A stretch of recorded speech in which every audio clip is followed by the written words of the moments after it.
ద్వారా యువతకి రాడికలైజ్ చేసి ఉగ్రదాడులకి ఉసుగొల్పే ప్లాన్ కూడా చేస్తున్నారు.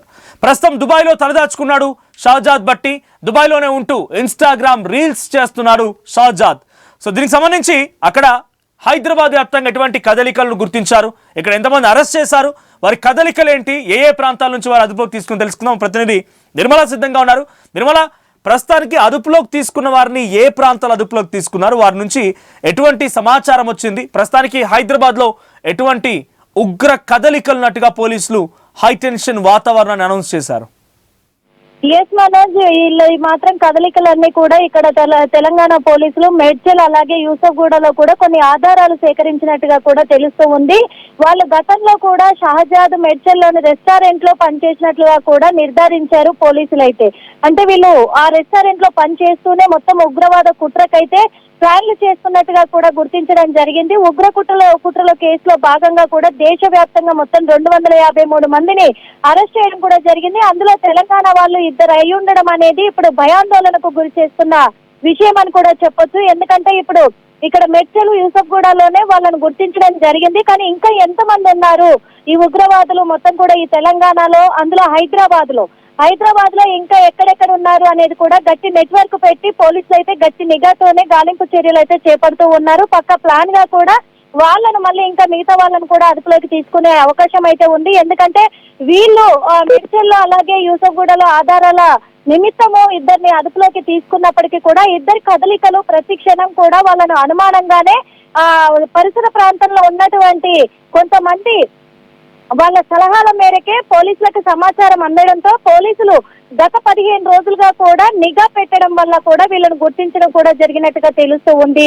వీళ్ళలో రానా హుస్సేన్, వీళ్ళిద్దరు కూడా చాలా మోస్ట్ వాంటెడ్ ఉగ్రవాదులుగా కూడా వీళ్ళు గుర్తించడం కూడా జరిగింది. వీళ్ళు ఇన్స్టాగ్రామ్, ఫేస్బుక్ ల ద్వారా కూడా వీళ్ళు రాడికలైజ్ చేస్తూ ఉన్నారు యువతనంతా అనేది వీళ్ళు వాళ్ళను ఉసుగొల్పే ప్లాన్ చేస్తున్నట్టుగా కూడా పోలీసులు గుర్తించడం జరిగింది. కాబట్టి వీళ్ళని అదుపులోకి తీసుకోవడం కూడా జరిగింది. ఇంకా దుబాయ్ లో మాత్రము తలదాచుకున్నటువంటి షహజాద్ భట్టిని మాత్రం దుబాయ్ లో ఉంటూనే తన ఇన్స్టాగ్రామ్ రీల్స్ చేస్తున్నాడు కాబట్టి తనను కూడా అదుపులోకి తీసుకునే అవకాశాలు అయితే కనిపిస్తూ ఉన్నాయి. ముఖ్యంగా మరోసారి హైదరాబాద్ లో, తెలంగాణలో ఈ టెర్రరిస్ట్ల హవా మళ్ళీ సాగబోతుందా, వీళ్ళ నెట్వర్క్ మళ్ళీ పనిచేస్తుందా అనే భయాందోళన ప్రజలకు ఏర్పడ్డప్పటికీ కూడా పోలీసులు మాత్రము అందరూ ధైర్యంగా ఉండాలి, ఎట్టి పరిస్థితుల్లో కూడా ఉగ్రవాదుల కుట్రకు బలవనీయము, ఎప్పటికప్పుడు కూడా మేము ఛేదించి తీర్తామని చెప్పేసి పోలీసులు ఇస్తున్న హామీ కూడా ప్రజలకు ఒక రకంగా బలాన్ని చేకూరుస్తుంది అని చెప్పుకోవచ్చు మనోజ్.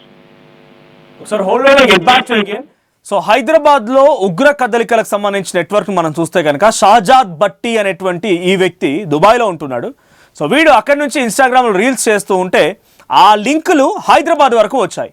సో వీడు ఎప్పటికైనా భారతదేశంలో ఏదో ఒక రకమైనటువంటి కుట్రలకు తెరలేపాలి, ఏదో రకంగా ఇక్కడ భయాందోళనకు గురి చేయాలనే రకంగా ప్లాన్ చేస్తూ ఇన్స్టాగ్రామ్ లో రీల్స్ చేస్తున్నాడు. అయితే షహజాద్ భట్టికి జాయిద్తో పరిచయం ఏర్పడింది. సో ఎవరి జాయిద్? షహజాద్ గతంలో మేడ్చల్లోని ఓ రెస్టారెంట్లో కూడా పనిచేసినట్టుగా నిర్ధారణ అయింది. సో ఉగ్ర కుట్ర కేసులో దేశవ్యాప్తంగా సుమారుగా 253 మంది అరెస్ట్ చేస్తే దీంట్లో తెలంగాణ నుంచి 2 ఉన్నారు. షహజాద్కి ఐఎస్ఐ టెర్రరిస్ట్ జాయిద్ ఖాన్కి కీలక సంబంధాలు ఉన్నాయంట. So Zayed Khan, Shahzad. So Shahzad అనే వ్యక్తి గతంలో మేడ్చల్లో ఒక రెస్టారెంట్లో పనిచేశాడు. అక్కడ దుబాయ్లో ఉన్న వ్యక్తి ఎవరు? జాయిద్ ఖాన్. సో జాయిద్ ఖాన్కి కీలక సంబంధాలు ఉన్నాయి షహజాద్ ఖాన్ అనేది తెలుస్తోంది. ఇన్స్టాగ్రామ్ రీల్స్ ద్వారా ఐఎస్ఐ నెట్వర్క్తో సంబంధాలు ఏర్పడ్డాయి. ఇక ఉగ్రవాది జాయిద్ ఖాన్తో షహజాద్ చాటింగ్ కూడా చేస్తూ ఉండేవాడంట.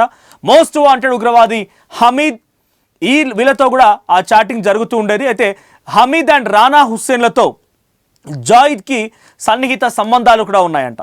సో సన్నిహిత సంబంధాలు ఉన్నాయి. ఇన్స్టాగ్రామ్, ఫేస్బుక్ ద్వారా యువతని రాడికలైజ్ చేసి ఉగ్రదాడులకు కుసుగొల్పే ప్రయత్నం చేస్తూ ఉండేవారు. సో ప్రస్తుతం దుబాయ్లో తలదాచుకున్నాడు షహజాద్ భట్టి అండ్ దుబాయ్లో ఉంటూనే ఇన్స్టాగ్రామ్లో రీల్స్ చేస్తున్నాడు Shahzad. So Nirmala, present situation ఏంటి అంటే హైదరాబాద్లో ఇంకా ఏ ప్రాంతాల్లో తనిఖీలు జరుగుతూ ఉన్నాయి?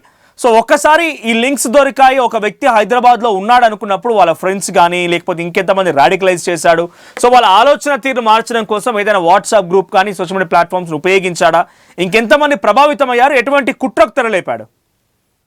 ఖచ్చితంగా కూడా, ఎందుకంటే హైదరాబాద్ నగరంలో ముఖ్యంగా కూడా ఇక్కడ చార్మినార్, మక్కా మసీదు అలాగే కోటిలో గోకుల్ చాట్ లో గతంలో కూడా గోకుల్ చాట్ లో జరిగినటువంటి ఉగ్ర దాడికి బలైన వాళ్ళు చాలా మంది ఉన్నారు కాబట్టి ఎక్కువ పబ్లిక్ స్పేసెస్ అలాగే బస్ స్టాండ్ల వద్ద కూడా తనిఖీలు చేపడుతూ ఉన్నారు పోలీసులు. అయితే గట్టి నిఘా పెట్టారు.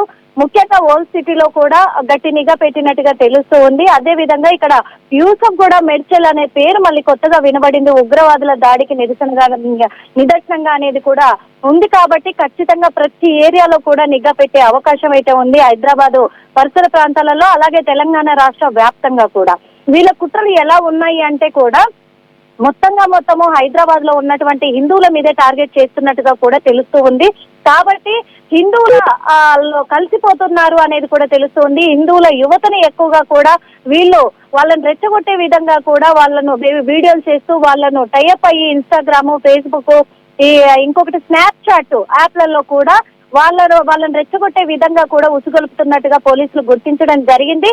అదే విధంగా కూడా ఎవరెవరిని వీళ్ళు ఇలా యువతను మోడిఫై చేస్తున్నారు అనే వాళ్ళను కూడా పోలీసులు గుర్తించే ప్రక్రియలోనే వాళ్ళ భాగంగా దర్యాప్తు కొనసాగిస్తూ ఉన్నారు.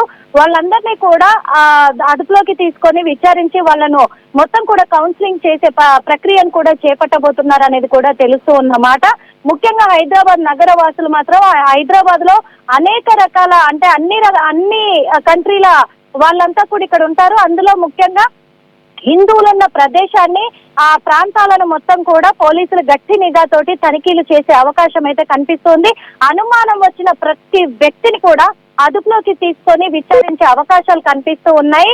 ఇంకొకటి ప్రజలకు కూడా పోలీసులు సూచిస్తూ ఉన్నారు, ఎక్కడ అనుమానంగా ఉన్న వ్యక్తి కనిపించినా సరే పోలీసులకు వెంటనే సమాచారం ఇవ్వాలి ఖచ్చితంగా అని చెప్పేసి కూడా చెప్తూ ఉన్న మాట. ఎందుకంటే ఎక్కడికక్కడ కూడా ముఖ్యంగా డంపింగ్ యార్డ్లలో కావచ్చు అలాగే బస్ స్టాండ్లలో కావచ్చు తనిఖీలు అయితే నిర్వహిస్తూ ఉన్నారు. ఎక్కడ పెడతారో తెలియదు కాబట్టి వీళ్ళు ఎక్కడ ప్లాన్ చేస్తారో తెలియదు కాబట్టి ఖచ్చితంగా కూడా డాగ్ స్క్వాడ్ తోటి అలాగే వాళ్ళు ఖచ్చితంగా పరికరాలతో కూడా ఎక్కడికక్కడ తనిఖీలు అయితే చేపట్టే అవకాశాలు అయితే కనిపిస్తూ ఉన్నాయి మనోజ్.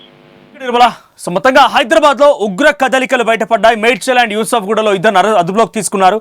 దేశవ్యాప్తంగా సుమారుగా 253 మందిని అరెస్ట్ చేశారు పోలీసులు. యాంటీ టెర్రరిజం స్క్వాడ్స్ వీళ్ళు అదుపులోకి తీసుకుంటే దాంట్లో తెలంగాణ నుంచి ఇద్దరు అదుపులోకి తీసుకున్నారు. సో బహుశా మీ చుట్టూ కూడా ఏదో రూపంలో స్లీపర్ సెల్స్ యాక్టివ్గా ఉండే ఉంటారు. ఎప్పుడైతే పాకిస్తాన్ పూర్తిగా తలకిందులైపోయిందో, పాకిస్తాన్ పూర్తిగా భారత్ ఎదుర్కోలేక మోకరిల్లిపోయిందో అప్పుడే ఈ స్లీపర్ సెల్స్ యాక్టివేట్ అవుతూ ఉంటారు. సో ప్రతి సందర్భంలో ఆర్టీ మీకు చెప్తుంది ఒకటే, స్లీపర్ సెల్స్ అంటే ఎక్కడి నుంచో వచ్చి ఏదో చేయరు, మన దగ్గరే ఉంటూ మన తిండి తింటూ మన దగ్గరే శ్వాస తీసుకొని మన దగ్గరే బతుకు జీవనం ఈడుస్తూ వాళ్ళ ఆలోచనలకి అట్రాక్ట్ అయిపోయి ఇక్కడ ఏదో కుట్ర చేయాలన్న ఆలోచనతో దురాలోచనతో ఉన్నటువంటి దుర్మార్గులే ఈ నీచ్ కమిన్ కుత్తేగాలు స్లీపర్ సెల్స్. సో మీ చుట్టూ ఎవరైనా అటువంటి ఆ విధంగా సోషల్ మీడియాలో వాళ్ళ పోస్టులు కానీ వాళ్ళ విధానాలు కానీ వాళ్ళ నడవడికలు కానీ తప్పుగా మీకు అనిపిస్తే వాళ్ళ సమాచారం వెంటనే పోలీసులకు అప్పగించండి. ప్రస్తుతానికైతే యూసఫ్ కూడా మేడ్చల్లో ఇద్దరిని అదుపులోకి తీసుకున్నట్టు తెలుస్తోంది. మరి వీళ్ళకి సంబంధించి ఇంకా ఎక్కడెక్కడ లింక్స్ ఉన్నాయి, వీళ్ళ కుట్ర ఏంటి, వీళ్ళ ఆలోచనలు ఏంటి, పోలీసులు మరింతగా విచారణ చేసి బయటకు తీసుకొచ్చే అవకాశం ఉంది.